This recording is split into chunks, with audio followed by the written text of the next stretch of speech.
بسم اللہ الرحمن الرحیم۔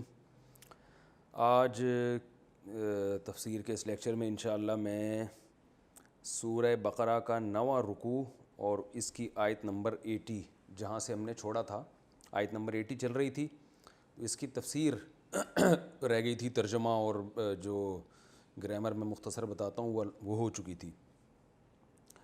وَقَالُوا لَن تَمَسَّنَا النَّارُ إِلَّا أَيَّامًا مَّعْدُودَةً، یہاں سے بات چل رہی تھی۔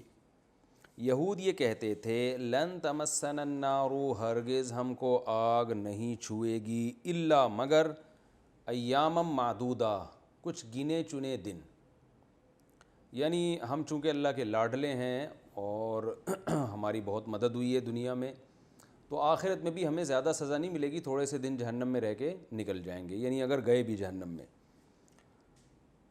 تو یہ ایک ایسا نظریہ تھا جس کی بیس پر وہ اعمال میں کمزور ہو گئے۔ جیسے آج کل بھی جو ہے نا بہت سے لوگ غلط گائیڈ کرتے ہیں، لوگوں کو کچھ وظیفے بتائے ہوئے ہیں کہ یہ پڑھ لو تو یہ ہو جائے گا، فلاں پیر سے بیعت ہو جاؤ تو یہ ہو جائے گا۔ اس کا نتیجہ کیا نکلتا ہے کہ بڑے بڑے کبیرہ گناہ، سود کھا رہے ہیں لوگ، داڑھی کاٹنا بھی گناہ ہے، نمازیں قضا کر دیتے ہیں جان بوجھ کر، اور یتیموں کا مال کھاتے ہیں، والدین کے ساتھ حسن سلوک نہیں کرتے، ساری بڑی بڑی برائیاں ان میں ہوتی ہیں، اور بس یہ ذہن میں ہوتا ہے کہ یہ وظیفہ پڑھنے سے یہ ہو جائے گا، یہ وظیفہ پڑھنے سے یہ ہو جائے گا۔ تو اس قسم کی خوشخبریوں سے نا انسان خوش فہمی کا شکار ہو کر اس کا نتیجہ نکلتا ہے عمل میں کمزور ہو جاتا ہے۔ تو یہود بھی عمل میں کمزور ہو گئے تھے۔ سب سے بڑی بات نبی صلی اللہ علیہ وسلم پر ایمان لانا، جس کا انہیں حکم دیا جا رہا تھا، یہ کام نہیں کر رہے تھے وہ۔ تو اللہ نے جواب میں فرمایا قل اتخذتم عند اللہ عہدا، کیا تم نے اللہ سے کوئی عہد لیا ہے؟ اللہ نے کوئی عہد لیا ہے کہ تم بس جو بھی یہودیوں کے گھرانے میں پیدا ہوگا وہ لازمی جنت میں جائے گا؟ اگر عہد لیا ہے فلن یخلف اللہ عہدہ، تو اللہ ہرگز اپنے عہد کی مخالفت نہیں کرے گا، یقیناً تمہیں جنت میں بھیجے گا۔ ام تقولون، یا ایسی بات ہے کہ تقولون تم کہتے ہو علی اللہ، اللہ پر وہ بات ما لا تعلمون، جس کا تمہیں بھی علم نہیں ہے، یہ تمہیں بھی یقین ہے کہ ہم غلط کہہ رہے ہیں۔ کیونکہ تورات میں یہ نہیں لکھا ہوا کہ یہودی جنت میں جائیں گے، تورات میں لکھا ہے جو ایمان پر جس کی موت واقع ہوئی وہ جنت میں جائے گا، جیسے کہ قرآن و سنت میں بھی یہی ہے، تو وہ اپنی سزا بھگتنے کے بعد جنت میں جائے گا، لیکن وہ بھی سزا چند دن کی نہیں ہوگی، بہت طویل سزا بھی ہو سکتی ہے، لیکن اس میں شرط ہے کہ ایک نہ ایک دن جنت میں وہ جائے گا جس کا ایمان پر موت جس کی واقع ہوگی، اور تمہاری موت ایمان پر نہیں ہے، کیونکہ تم حضرت عیسیٰ ابن مریم کا بھی انکار کر رہے ہو اور محمد صلی اللہ علیہ وسلم کا بھی انکار کر رہے ہو۔ تو آگے اللہ نے ان کے دعوے کی نفی کی کہ تم کیسے کہتے ہو کہ ہم تھوڑے دن کے لیے جہنم میں جائیں گے؟ نا بلا، کیوں نہیں بھائی، کیوں نہیں تم جہنم میں رہو گے ہمیشہ؟ کیونکہ اللہ کے ہاں اصول ہے من کسب سیئۃ، جس نے گناہ کمایا، وَأَحَاطَتْ بِهِ خَطِیئَتُهُ، اور اس کی خطیئہ نے یعنی اس کے گناہ نے احاطت بھی اس کو گھیر لیا چاروں طرف سے، فَأُولَٰئِکَ أَصْحَابُ النَّارِ، یہ آگ والے لوگ ہیں، ہم فیہا خالدون، جس میں ہمیشہ رہیں گے۔ پوری امت کا اجماع ہے اس آیت کی تفسیر پر کہ کسی نے ایسا گناہ کیا کہ وہ کفر تک پہنچ جاتا ہے، تو کفر کا گناہ ایسا ہے کہ اس کے سارے اعمال کو وہ گھیر کے ضائع کر دے گا، جیسے شرک ہے یا نبوت کا انکار ہے یا ختم نبوت کا انکار ہے، یعنی اللہ کا انکار کرنا، چاہے اس کے پیغمبروں کے انکار کے ذریعے ہو یا اس کی کتابوں کے انکار کے ذریعے ہو، یا اس نے جو عقیدہ بہت وضاحت کے ساتھ بیان کر دیا اس عقیدے کے انکار کے ذریعے ہو، تو کسی بھی طرح سے اللہ کا انکار ہوگا تو وہ ایسی برائی ہے کہ اس کی برائی نے اس کے تمام یعنی اس کو گھیر لیا ہے اور اب یہ بچ نہیں سکتا۔ یہ قرآن کی ایک یوں سمجھیں کہ بیان کرنے کا انداز ہے، قرآن کفر کو اس انداز میں بیان کر رہا ہے، اور یہ تفسیر مفسرین نے اپنی طرف سے نہیں کی ہے، بلکہ قرآن میں دوسرے مقام پر اللہ نے فرمایا مثل الذین کفروا اعمالهم کرماد، جو لوگ کفر کرتے ہیں ان کے اعمال راکھ کے ڈھیر کی طرح ہیں، اشتدت بہ الریح فی یوم عاصف، جیسے اعمال کرتے کرتے پورا پہاڑ کھڑا کر دیا مگر وہ پہاڑ ہے راکھ کا، تو ایک پھونک لگائیں گے وہ اڑ جائے گا۔ تو کفر کے ساتھ اللہ کے ہاں کوئی نیکی مقبول نہیں ہے۔ تو اللہ نے یہ بھی فرمایا جس نے برائی کی اور ایسی برائی کہ اس کی برائی نے اس کو گھیر لیا، یعنی وہ برائی سے مراد ہے کفر کی برائی، تو کفر کی برائی ہی ایسی برائی ہے جو آپ کی ساری نیکیوں کو کھا کے ختم کر دیتی ہے۔ تو اللہ نے فرمایا اللہ کا اصول ہے جو ایسی برائی کرے گا جو آپ کی ساری نیکیوں کو کھا جائے گی تو وہ تو ہمیشہ جہنم میں رہے گا. تو یہود بھی ایسی برائی کر رہے ہیں کہ وہ برائی ان کی ساری نیکیوں کو کھا رہی ہے, اللہ کے سچے پیغمبر کا انکار کر رہے ہیں, اسی طرح جو اللہ ہی کا انکار کر دیں. اس آیت سے ہمیں بھی پتہ چلتا ہے جو آج لوگ گوروں کی تعریفیں کرتے ہیں کہ انگریز بہت اچھے, اتنے خدمت کر رہے ہیں انسانیت کی, بھائی اللہ کا انکار کرنے کے بعد کوئی خدمت اللہ کے ہاں مقبول نہیں ہے. یہ اللہ کے ساتھ اگر شرک کر لیا تو اللہ کہیں گے اسی سے اپنے نیک اعمال کا بدلہ لو جسے میرے ساتھ شریک کرتے تھے. تو یہ کچھ جرائم ایسے ہیں, میں اس کی اکثر بیانات میں مثال دیتا ہوں کہ آپ اپنے ابا کی بڑی خدمت کر رہے ہو, لیکن کسی موقع پہ لوگوں نے پوچھا یہ آپ کے والد ہیں, آپ نے ان کے باپ ہونے کا ہی انکار کر دیا, حالانکہ آپ کو پتہ ہے کہ میرے ابا ہیں. تو باپ پھر ساری آپ کی خدمتوں کو ایک طرف کر دے گا اور آپ کو جائیداد سے آگ کر دے گا وہ. تو اللہ کا بھی یہی اصول ہے. فرمایا والذین آمنوا وعملوا الصالحات, جنت میں کون جائے گا؟ فرمایا جو ایمان لائے اور نیک اعمال کیے. ایمان سے وہ ایمان جو معتبر ایمان ہے, جس میں اللہ پر ایمان, اللہ کی کتابوں پر ایمان, اللہ کے فرشتوں پر ایمان اور تمام پیغمبروں پر ایمان, تقدیر پر ایمان, یہ ساری چیزیں. فرمایا جو لوگ ایمان لائے اور نیک اعمال کیے اولئک اصحاب الجنہ, یہ جنت والے لوگ ہیں, ہم فیہا خالدون, اور یہ اس میں ہمیشہ رہیں گے. تو یہ تو رکوع تھا, رکوع نمبر 9. اس رکوع میں ہمیں بہت سارے اسباق ملتے ہیں, میں نمبر وار بیان کر دیتا ہوں. پہلا یہ رکوع شروع ہوا کہ اللہ تعالیٰ نے گائے کے ذبح کرنے کا حکم دیا اور گائے کے گوشت کو مردے پہ مارا گیا, وہ زندہ ہو کے بتا رہا ہے. اس میں ایک سبق تو ہمیں یہ ملتا ہے کہ آپ جب کسی قوم کی اصلاح کرنا چاہتے ہیں تو صرف زبانی تبلیغ کافی نہیں ہے, پریکٹیکلی اس کو عمل کروانا ضروری ہے. جیسے بنی اسرائیل کے دل میں بعض مفسرین کہتے ہیں نا گائے کی اور بچھڑے کی محبت بیٹھ گئی تھی, تو صرف اتنا کافی نہیں ہے کہ ان کو یہ بتایا جائے کہ یہ غلط ہے, بلکہ گائے پریکٹیکلی ذبح کروائی گئی ہے. تو کسی معاشرے کی اصلاح کے لیے عمل کروانا پڑتا ہے. میں لوگوں کو اکثر کہتا ہوں بارات کا کھانا نہیں ہے اسلام میں, لیکن لوگ مانتے نہیں ہیں. جب تک آپ خود عمل نہ کر کے دکھائیں اور لوگوں کو بتائیں بھائی ایسے بھی ہوتا ہے, تو اس وقت تک لوگ نہیں آتے. جیسے نبی صلی اللہ علیہ وسلم کو اللہ نے حکم دیا کہ آپ حضرت زینب سے نکاح کریں گے, بلکہ اللہ نے آپ کا نکاح آسمانوں پہ کرا دیا. تو کیوں؟ حضرت زینب طلاق یافتہ تھیں زید ابن حارثہ کی. زید ابن حارثہ نبی کے منہ بولے بیٹے تھے. آپ صلی اللہ علیہ وسلم طلاق کے بعد نکاح چاہتے تھے, مگر آپ کو یہ خوف تھا کہ عرب کہیں گے کہ منہ بولے بیٹے کی بیوی تو منہ بولی بہو ہوتی ہے, بہو سے نکاح تو نہیں ہوتا.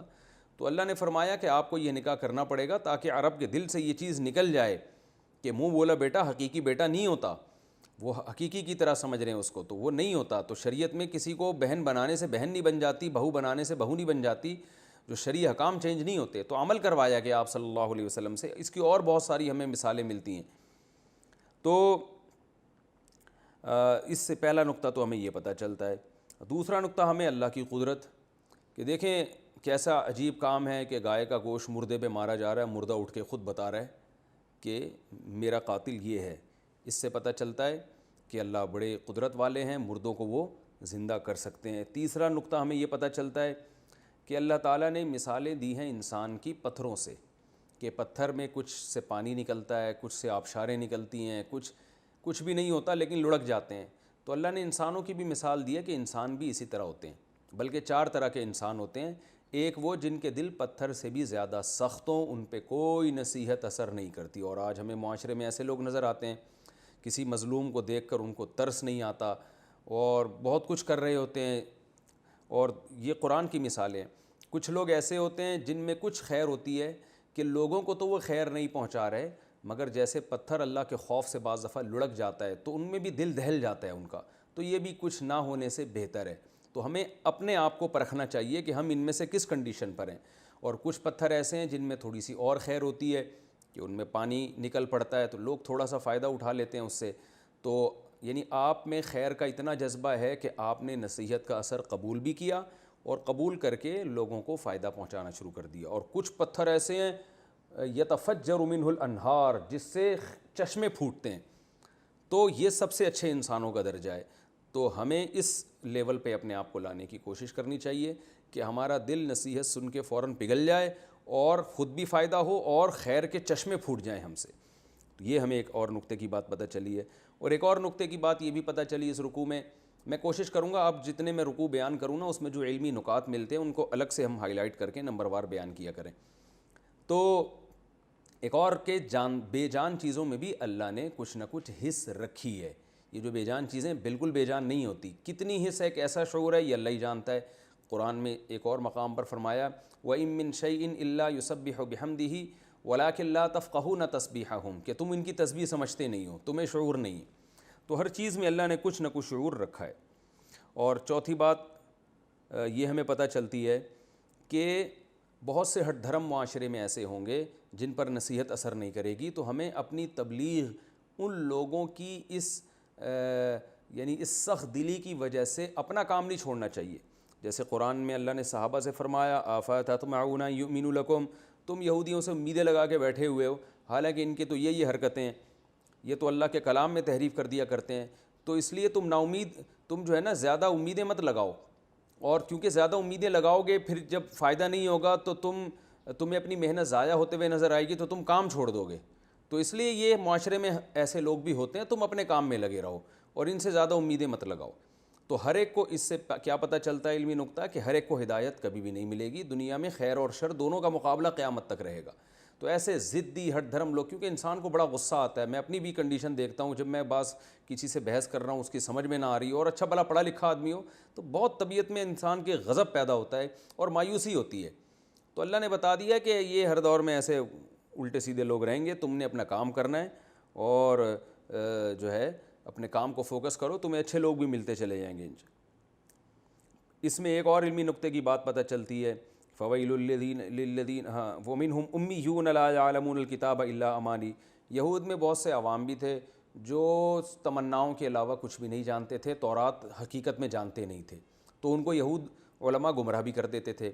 تو اس سے پتہ چلتا ہے بھائی اب ہمارے پاس اللہ کی کتاب قرآن ہے, تو اگر ہمیں بھی کچھ بھی نہیں پتہ ہوگا تو جو باطل علماء ہیں اس امت میں سارے باطل نہیں ہو سکتے. یہود میں تو بہت سے گمراہ ہو گئے, لیکن حدیث میں آتا ہے میری امت میں خیر غالب رہے گی, حق پر ایک جماعت ہمیشہ رہے گی.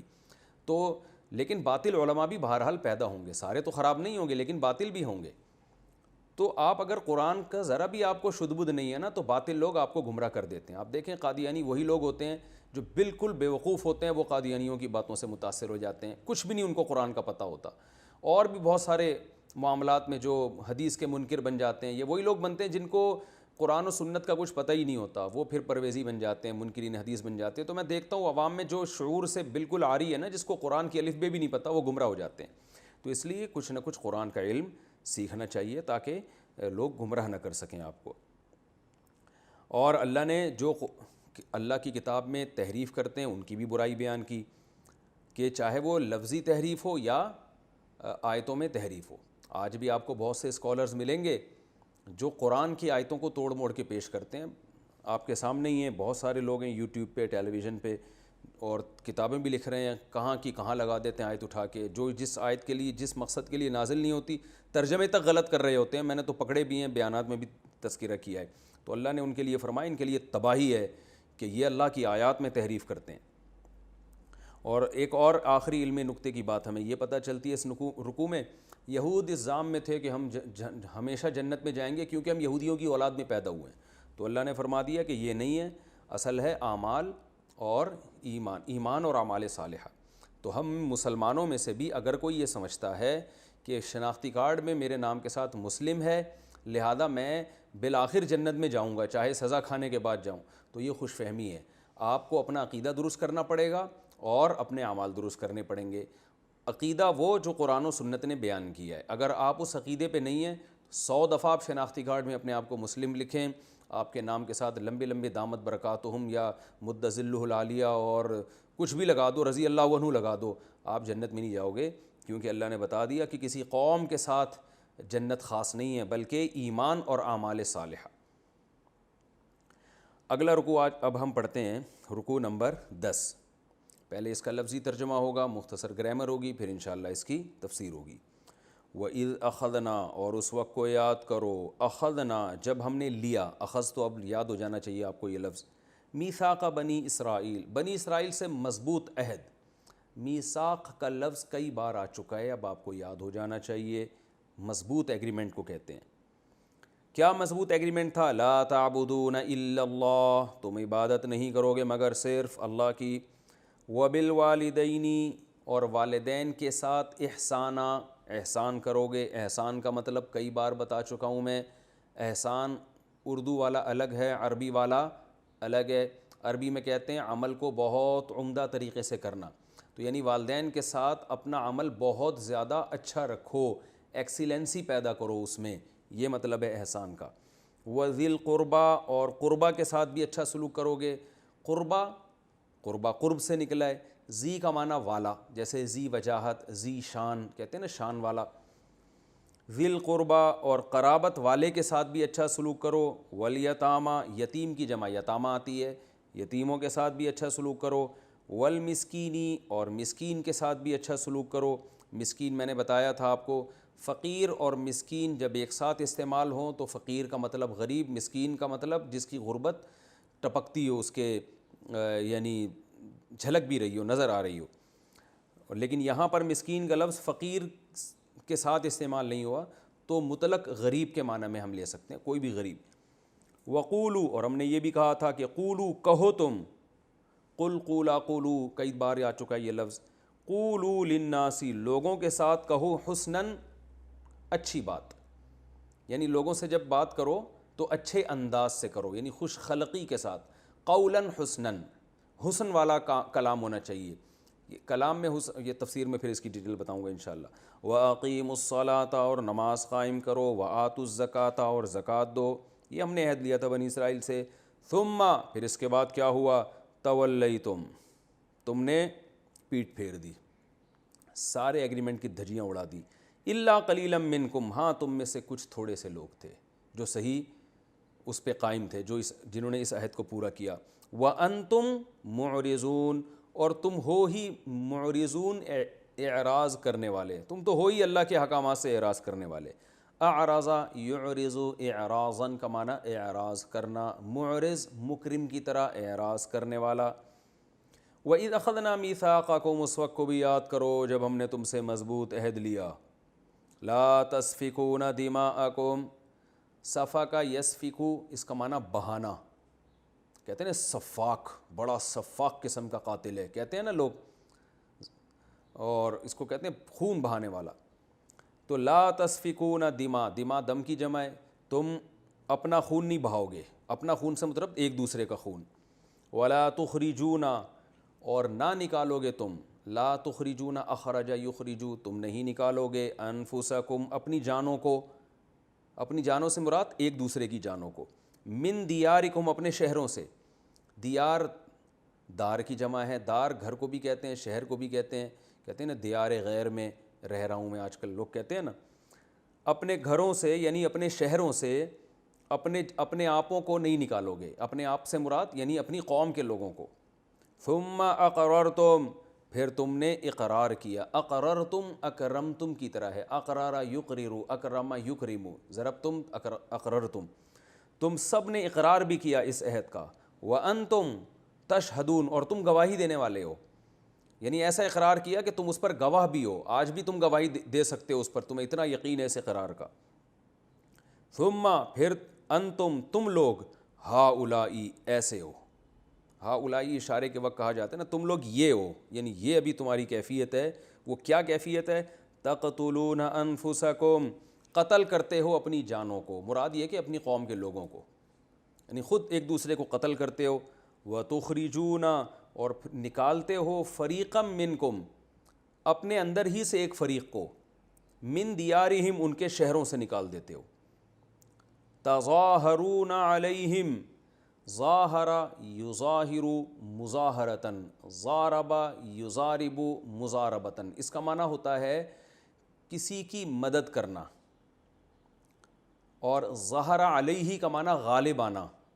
تو جب اس کے بعد علی آتا ہے نا تو کسی کے خلاف مدد کرنا، اس معنی میں آتا ہے یہ، جیسے ظہر علیہ، وہ آدمی غالب آ گیا اس کے اوپر۔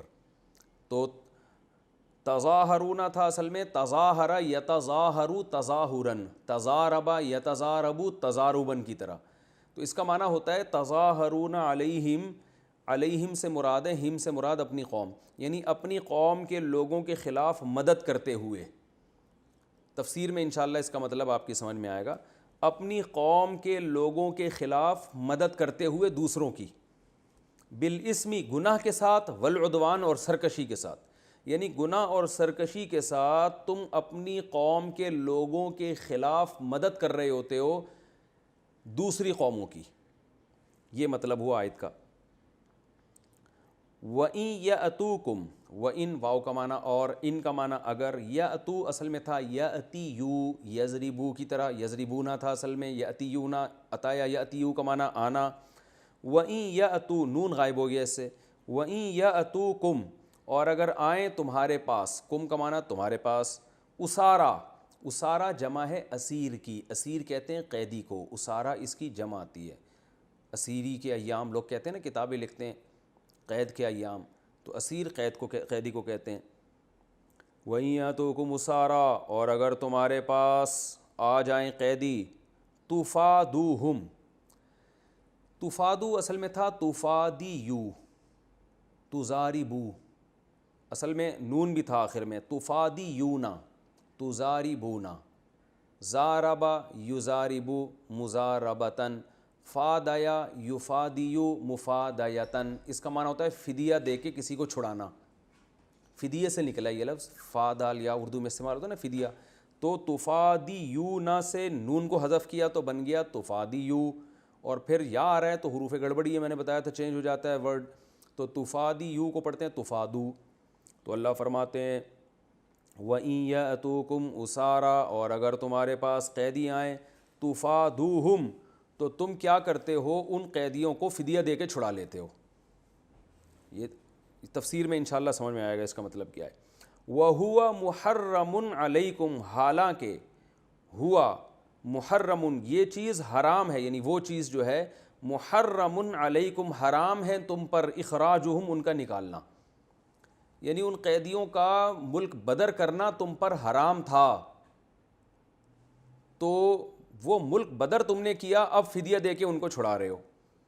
افتؤمنون تو کیا تم ایمان لاتے ہو، آ کا معنی کیا، فا کا معنی تو، تؤمنون ایمان لاتے ہو، ببعض الکتابی کتاب کے بعض حصے پر، وَتَكْفُرُونَ بِبَعْض اور انکار کرتے ہو بعض حصے کا، فما جزاؤ پس بتاؤ، ما جزاؤ کیا بدلہ ہے، من اس شخص کا، یفعل ذالک منکم، یفعل کرتا ہے، ذالک یہ والا کام، کون سا کام، کہ کتاب کے بعض حصے پر ایمان اور بعض پر ایمان نہیں، تو تم میں سے جو یہ والا کام کرتا ہے بتاؤ اس کا کیا بدلہ ہے، الا خزی فی الحیات الدنیا سوائے دنیا میں ذلت کے، خزی کہتے ہیں ذلت کو،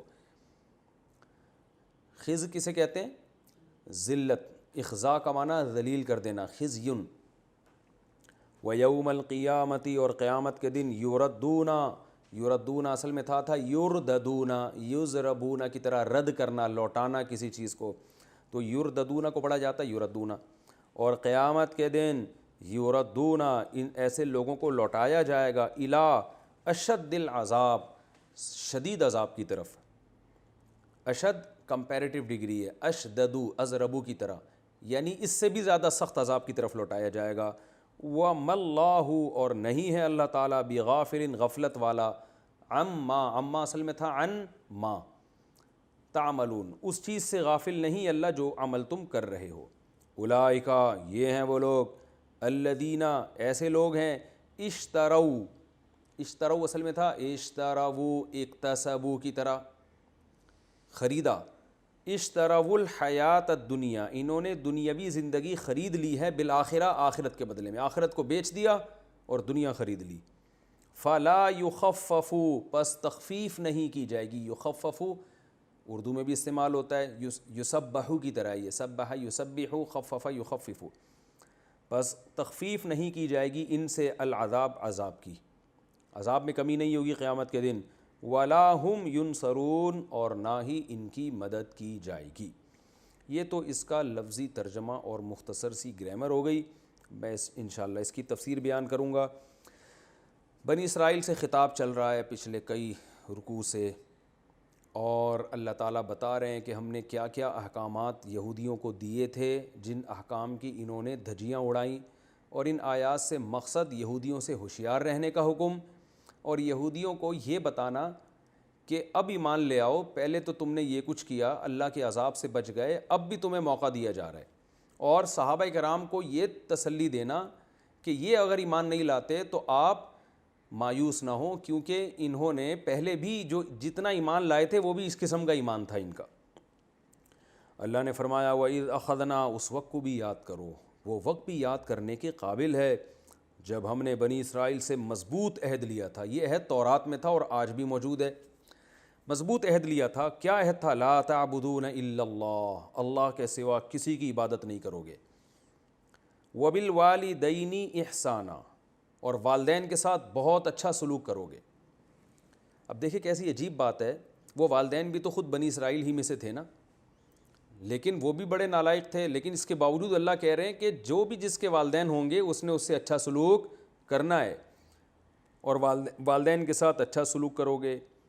وذی القربیٰ، اور رشتہ داروں کے ساتھ اچھا سلوک کرو گے، یتیموں کے ساتھ اچھا سلوک کرو گے، غریبوں کا خیال رکھو گے۔ وقولوا للناس حسنا، اور عام پبلک کے ساتھ بھی جب بات کرو گے تو عمدہ طریقے سے۔ عمدہ بات کا مطلب کیا ہوتا ہے؟ لب و لہجہ بھی شائستہ ہو اور بات بھی اچھی ہو۔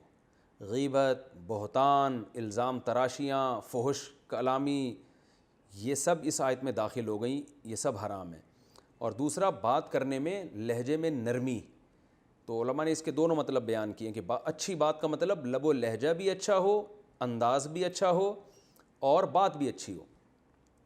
حضرت قتادہ رحمہ اللہ تعالیٰ بڑے جلیل القدر تابعی ہیں، ان سے کسی نے پوچھا کہ غیر مسلم سے ہم کس انداز میں بات کریں گے، وہ تو اللہ کا دشمن ہے۔ تو انہوں نے قرآن کی یہ آیت پڑھی کہ اللہ نے کیا فرمایا؟ قولوا للناس حسنا، لوگوں سے اچھے انداز سے بات کرو۔ انہوں نے فرمایا اس میں اللہ نے لوگ کہا ہے، مسلم نہیں کہا۔ تو اس آیت سے پتہ چلتا ہے کہ اللہ تعالیٰ جو ہے یہ چاہتے ہیں کہ ہم جب بھی کسی سے بات کریں، چاہے وہ غیر مسلم ہی کیوں نہ ہو، تو ہمارے بات کا انداز بھی اچھا ہونا چاہیے اور بات بھی اچھی ہونی چاہیے، ایسا نہ ہو کہ لٹھ مار رہے ہوں۔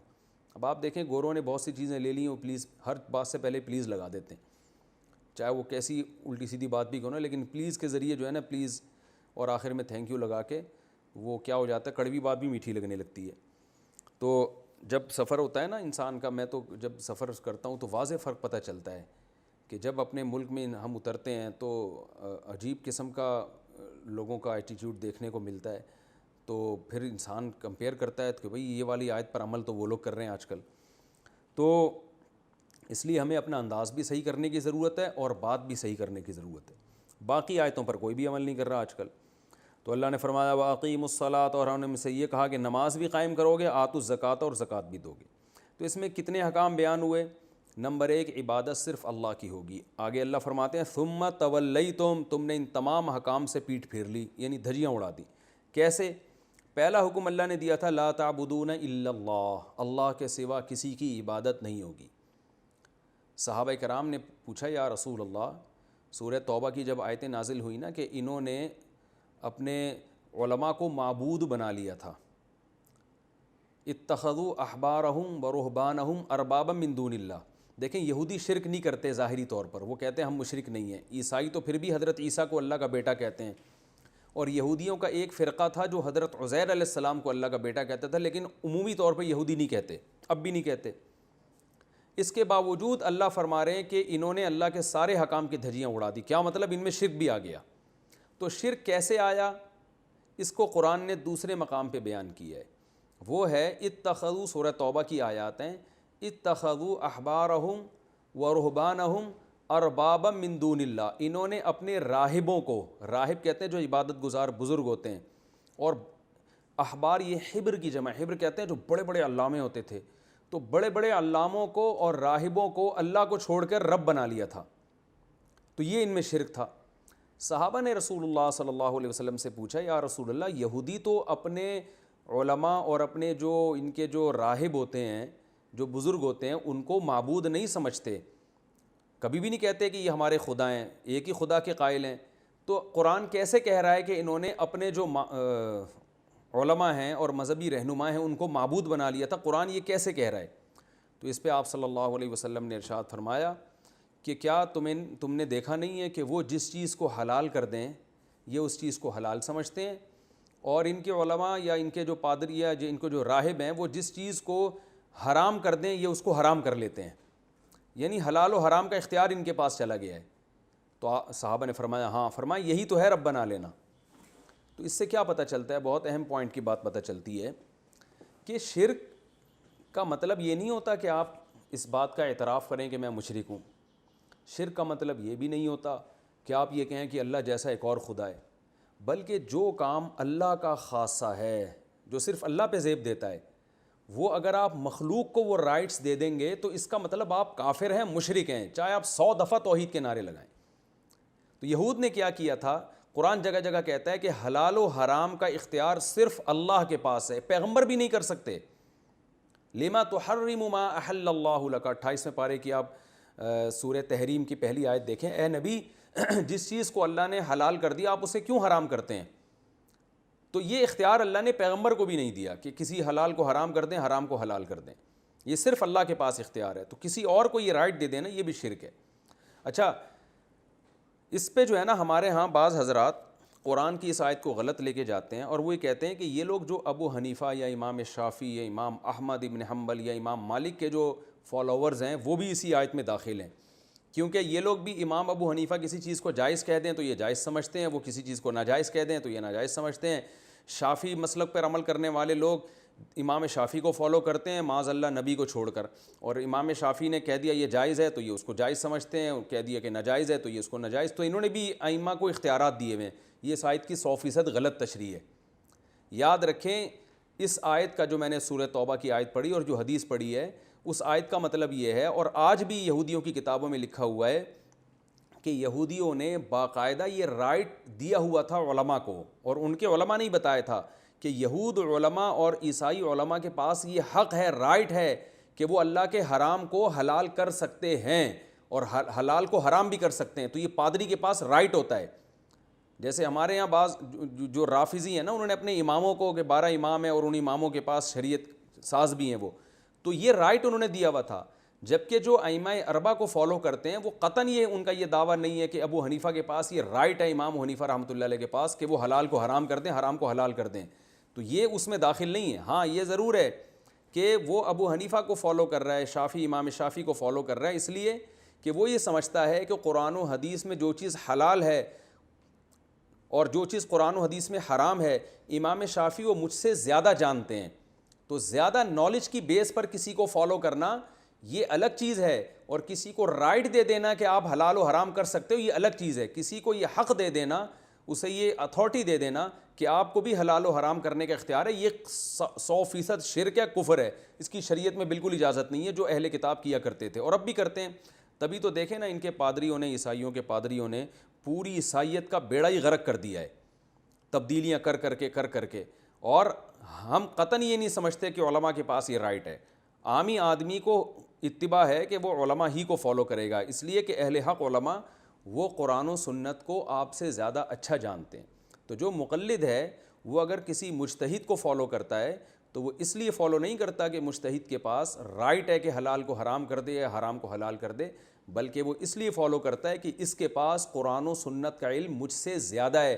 میں ایک حدیث کا مطلب کچھ اور سمجھ رہا ہوں، لیکن یہ مجھ سے زیادہ اچھا مطلب سمجھتے ہیں اور ان کے پاس ان کا علم مجھ سے زیادہ ہے، تو میں اپنے علم پر ان کے علم کو ترجیح دے رہا ہوں۔ تو یہ تقلید میں یہ ہوتا ہے، یہ نہیں ہوتا جو یہودی کیا کرتے تھے۔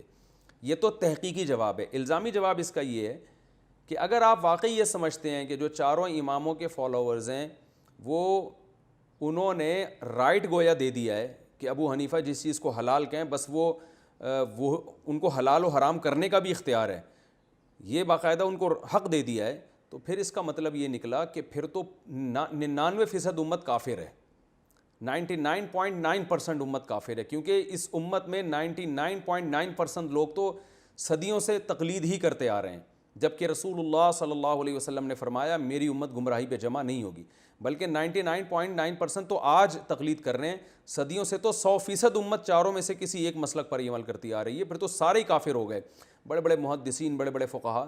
تو ظاہر ہے اس کا مطلب صاف یہی ہے کہ وہ ہرگز یہ نہیں سمجھتے تھے کہ ان مجتہدین کے پاس حلال و حرام کا اختیار بھی ہے، بلکہ وہ یہ سمجھتے تھے کہ یہ اختیار صرف اللہ کے پاس ہے۔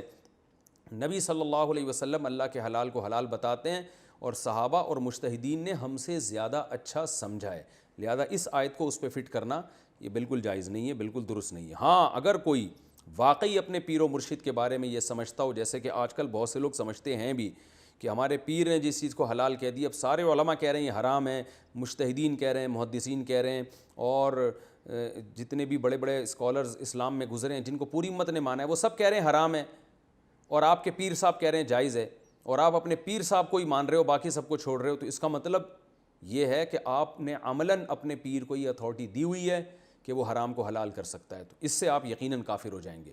تو کسی شخص کا کسی پیر و مرشد کے بارے میں یہ عقیدہ ہو کہ یہ اگر جائز کہہ دے تو بس وہ مہر لگ گئی ہے، اب وہ حرام نہیں ہو سکتا اگر یہ حلال کہہ دے، اور اگر یہ حرام کہہ دے تو وہ حلال نہیں ہو سکتا، حالانکہ وہ پیر جو ہے پوری امت سے اختلاف کر رہا ہو، تو یہ اس کی علامت ہے کہ یہ اس پیر کو خدا سمجھتا ہے، اور یہ بھی آج کل ہو رہا ہے یہ ہمارے معاشرے میں۔ تو ایسے لوگ یقیناً مشرک ہیں، کافر ہیں، اور وہ جنت میں داخل نہیں ہو سکتے۔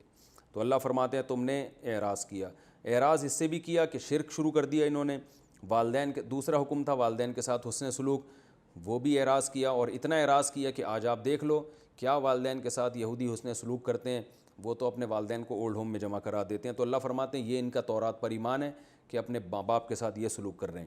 قرآن نے یہ بھی حکم دیا تھا کہ رشتہ داروں کے ساتھ اچھا سلوک ہو، اس کا بھی حشر دیکھ لیں آپ، آج نظر آتا ہے اپنی آنکھوں سے، یورپ میں، امریکہ میں اور ان غیر مسلم کنٹریز میں رشتہ داری کا لفظ ہی ڈکشنری سے نکلتا چلا جا رہا ہے۔ بہن بھائی کے کیا حقوق ہوتے ہیں، بھانجے بھتیجے کے کیا حقوق ہوتے ہیں، یہ سب معاشرے میں ختم ہوتے چلے گئے ہیں، تو رشتہ داری بھی ختم ہو گئی۔ اسی طرح اللہ نے حکم دیا تھا یتیموں اور غریبوں کے ساتھ اچھا سلوک ہو، وہ بھی معاشرے میں آپ دیکھ لو کہ یتیم اکثر تو بیچارے یتیم ہی پیدا ہو رہے ہیں، ان کو گورنمنٹ پال رہی ہوتی ہے، کوئی کفالت کے لیے تیار نہیں ہوتا۔ تو اللہ فرماتے ہیں سارے حکام کی دھجیاں اڑا دیں۔ وَقُولُوا لِلنَّاسِ حُسْنًا، ایک حکم ہے کہ لوگوں سے اچھے انداز سے بات کرنا، وہ بھی ظاہری لب و لہجہ اچھا رہ گیا ہے، باقی حقیقت کیا ہے یہ تو وہی جانتے ہیں جو ان کے ساتھ گھلتے ملتے ہیں۔ اور اللہ نے ایک اور فرمایا کہ یہ تو انسانوں کے حقوق ہیں، اللہ کے حقوق بھی ادا کرنے ہیں۔ وہ کیا ہے؟ نماز قائم کرنی ہے اور زکوٰۃ دینی ہے۔ تو زکوٰۃ اللہ کا حق ہے، اس سے ہمیں پتہ چلتا ہے، حالانکہ دیتے ہم مخلوق کو ہیں لیکن ہے یہ اللہ کا حق۔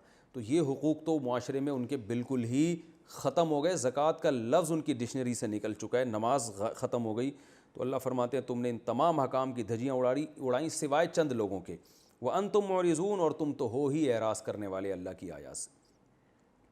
اگلی آیات میں بتایا گیا ہے کہ اللہ نے یہ جو اگلی آیات ہیں کہ ہم نے تم سے یہ عہد بھی لیا تھا کہ تم ایک دوسرے کا خون نہیں بہاؤ گے اور ایک دوسرے کو جلا وطنی پہ مجبور نہیں کرو گے، یعنی ان کے شہروں سے نہیں نکالو گے کا مطلب جلا وطنی۔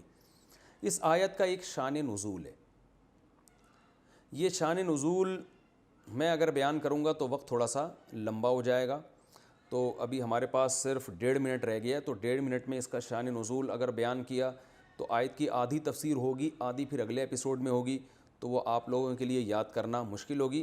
تو میرا خیال ہے کہ ہم اس والے لیکچر کو یہیں ختم کر دیتے ہیں، اور جو شان نزول اگلی آیت کا ہے اور اس کی جو تفسیر ہے وہ انشاءاللہ ہم اگلے ایپیسوڈ سے شروع کریں گے۔ اللہ تعالیٰ سے دعا ہے اللہ تعالیٰ سمجھنے کی اور ہم سب کو عمل کرنے کی توفیق عطا فرمائے۔ وما علینا الا البلاغ۔